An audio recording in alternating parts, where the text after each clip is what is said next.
Because I don't see a frame.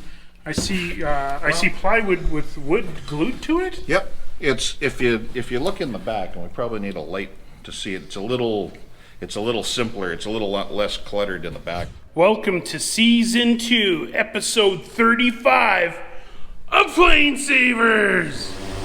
Good morning, everybody. Minus 37. A Canadian military twin otter on floats on skis.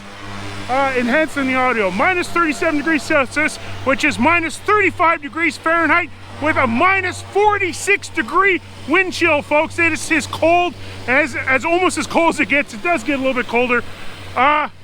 Speaking of cold, both Electras are on the ground, not flying right now, which means Electra Captain Dan Jones is in the building, and he's going to give us the inside knowledge on the inside scoop of the inside construction of my father's Fox Moth. Let's go inside, talk to Dan right now, and see what makes a Fox Moth.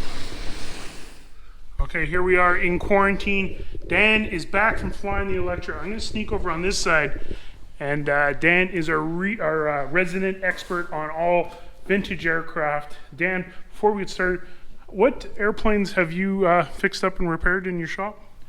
Well, I got a Stearman in the shop right now. That's actually the second one we've done. We're just putting a Piper J3 Cub back together after about a 10-year hiatus. An Aranca Champ. I've got a Vultee BT-13 Valiant project that's sort of waiting in the wings, so to speak, no pun intended. And a little bit of everything. We did a Cessna 140 a little while ago and stuff. So. Okay, wow. Isn't it 150? Well, I bought a 150 last summer, so it's in storage. It's waiting its turn. So, so it's quite a bit. So yeah, no, there's no shortage of work. It doesn't pay very well, but there's lots of work. So. And then Dan is Electra Captain. Being busy Electra season, flying all over, eh? Yeah, that's why it's been taking me about a year now to recover an elevator for a 3. So we do some of that too. So that's something else. So. That's season 1. So, but the main thing, the reason I wanted to isolate Dan here away from other airplanes is to explain this strange wooden structure on this aircraft. A lot of people, I don't know. So if I don't know, there's a chance that a lot of people don't know either. And of course, there's people that do know. But that's why I wanted to take the time and go through and see how in the heck is this aircraft? First of all, I couldn't have guessed how popular this airplane is with you guys and girls at home. You guys, the episodes featuring this airplane blow out all the other episodes. So being a YouTube person, I see that there's a lot of interest in this airplane. So let's learn more. And I just love the fact my father always got the door on. So Dan, what the heck? How is this airplane constructed? Well, it's an interesting airplane when you go back and you look at the whole de Havilland Moth story. And a Tiger Moth has a steel tube fuselage. Me and in Canada, we're a little more familiar with Tiger Moths than anything else. So eventually, it ends up being the Tiger Moth, the training airplane for the Air Force. And then what they wanted to do was they wanted to make a commercial version of the Tiger Moth. And they made this, which is the Fox Moth. There was a few other airplanes in there as well, but the Moth biplane series, it kind of went Cirrus Moth, Gypsy Moth, Tiger Moth, Fox Moth, and this is the last one. So this has a wooden fuselage, which to us looks a little, gee, that's kind of weird. I wonder why they made a wooden fuselage. But really, they had been making wooden fuselages as a matter of course just a few years prior to that. It was normal. The metal fuselage was sort of a new thing. The wooden fuselage was a little bit lighter. It was probably tougher for a commercial airplane. It's fairly easy to punch a hole in a fabric-covered airplane, and they had people that knew how to do it. And for a fuselage like this, that's kind of got a weird shape to it, it was probably the easiest and the lightest and the cheapest way to build it. So this is just a traditional plywood fuselage. It's not a monocoque. It has a structure, and it's a basic airplane fuselage. It's got 4 longerons, which are the structural members that basically run the length of the fuselage in all 4 corners. There's 2 uppers and 2 lowers. And formers and bracing, it's just skinned in plywood, which makes it very strong. Plywood's, a lot of people, they kind of look down their nose, they go, geez, a wooden airplane, but wood has a lot of benefits when you build an airplane out of it. So it's very, very strong, it's very light, and it made for a tough airplane for the environment that this thing found itself working in. There was a lot of them in the Arctic, a lot of them not a lot of them, I mean there's only about 150 odd made, but they built them after the war in Canada. And they went from, the original Moth went from a 60 horsepower Blackburn Cirrus engine to, I think this would have had 145 horsepower Gypsy Major.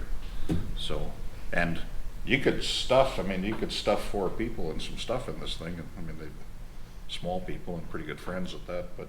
Okay, so let's go into the actual physical, how is this airplane, because I don't see a frame.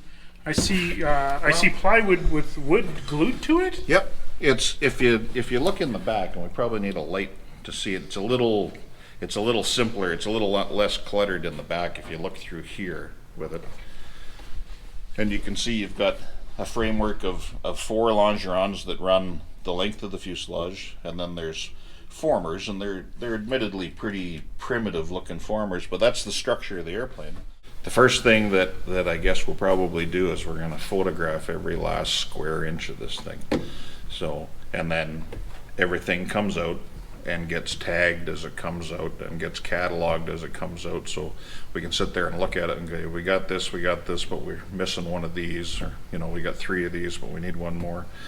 So, and take everything out of it, clean it, vacuum it completely out, and it's full of dirt. I mean, I think this airplane was in storage for about 40 some odd years. It was probably in storage longer than it was in service, really. So you have to clean all the dirt out of it. And one of the bad things with a wooden airplane and dirt is dirt tends to collect moisture. If you look back here and you run your hand over it, you can feel where the plywood's been deformed right here. Something's been sitting on it for a long period of time.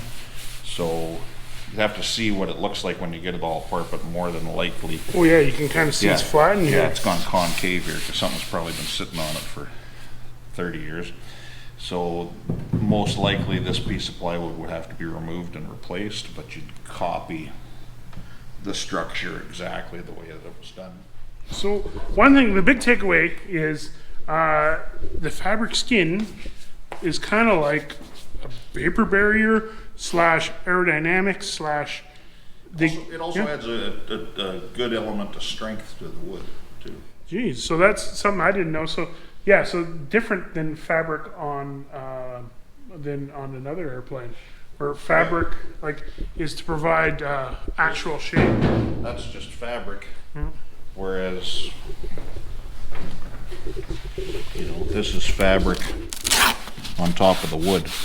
So, damage like this has to be, first of all, you gotta find out how far these cracks go and whether or not that's repairable or if it's gotta be replaced, So, and of course all the fabric comes off? All the fabric comes off. All the fabric comes off the whole thing. So, but that's no big deal. So. Well, that's good. Well, thank you for coming on a Sunday. No sweat. I have to come get some paperwork anyway. So. We'll get back to work and we'll figure out how to get this thing flying. So thank you, Dan, for taking the time to explain to me and the PlaneSavers crew about the inner workings of the Fox Moth and all the work my father has ahead of him to get that thing flying. Also, I like to take this opportunity to congratulate everybody, the 2 winners of the Instagram hamburger door contest I had during the live stream, the last live stream we had here on PlaneSavers. So congrats to the winners. Very, very cool. Also, I'd like to say a quick hello to all the new PlaneSaver crew members, also the OG PlaneSaver crew members. You guys have been there since the beginning. Thank you guys so much. So today's actually a pretty big day in history. Today's actually the first day in 1903 that the Wright brothers flew. It's also 1935, the first day the DC-3 ever flew. 1989, the first ever episode of The Simpsons airs, and in 2014, the last episode of Ice Pilots aired. So this is a big day, December 17th. I'm gonna go back in, get this episode out for you guys. Huge thank you for coming in. It was great talking to you. We'll see you in the next one. I got a big surprise for the next episode, folks. This is gonna be awesome. Can't wait to show you guys. I'm actually gonna go film that right now. It will be the last episode before Christmas. So see you guys later. Have fun, and wherever in the world you are, I hope you're safe, be safe, and stay warm. Bye.